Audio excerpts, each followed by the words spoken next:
Look at all this salt. It's just crazy. And you know what happened this morning? I went around a blind corner, and right before the bridge, there was ice that has been accumulating on the road. So it's like now like this high. It's like a foot and a half tall, basically crest of nothing but ice on Licking Pike. Meaning the salt isn't even melting the ice, so it's doing nothing. So what happened this morning with that giant mountain of ice, I hit it.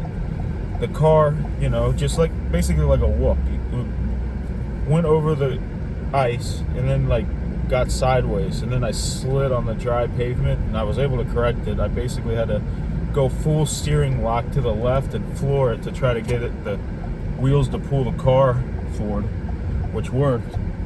And so anyway, I didn't wreck. I'm right here now talking about it, but you can see like a bunch of tire marks where cars have basically bit it because of that big patch of ice. I have literally slid on the salt. Like, there is so much salt on parts of the road where it's slick. God dang it, I hate that I'm in Cincinnati. Everybody's freaking wanting to road rage me. I'm going 80 right now, and watch this guy pass me.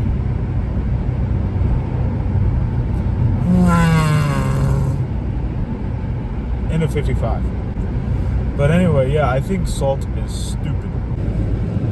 As you can see, all the salt has basically been blown away by the cars to the shoulder of the road. Look at how much salt there is. It literally looks like they plowed it. All that for a dusting of snow that we got. I appreciate the 12 trillion tons of salt that they've dropped on the roads, but the roads are still icy, and now my car's going to rust. It's literally slick. Like, the salt itself is slick. Like, what? Watch this.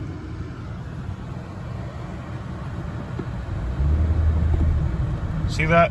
This car has no power. This thing will not spin on dry pavement. Sometimes it won't even spin on wet pavement, actually. There's so much salt that it's actually slick, like closer to snow. Wow. It's crazy. I'm almost glad my truck's broken, so I can't drive it and destroy it. The reason they use salt so much is because the city and county maintenance guys, they have to order the salt ahead of time.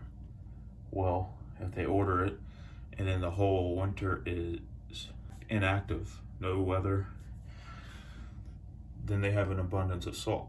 So what then happens is they start dumping millions and millions of pounds of salt every time there's a slight chance of a dusting of snow or a slight chance of cold weather.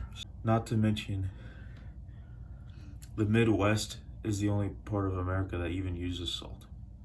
But it's not the only part of America where there's snow. They have other alternatives. I can't remember what it's called. Like in Colorado, they use like brine and sand, which has salt in it, but it's not like just salt. It's not going to cake up all over your frame and literally cause your frame to be able to be stabbed through with your finger. Like, it's just dumb. I'm sure, I guarantee there's a better solution, because salt is cheap. It's almost everything's about money. You can boil almost everything down to money. Salt is probably cheaper than brine and sand or whatever Colorado and the mountain states and the West Coast use. So yes, I think salt is stupid.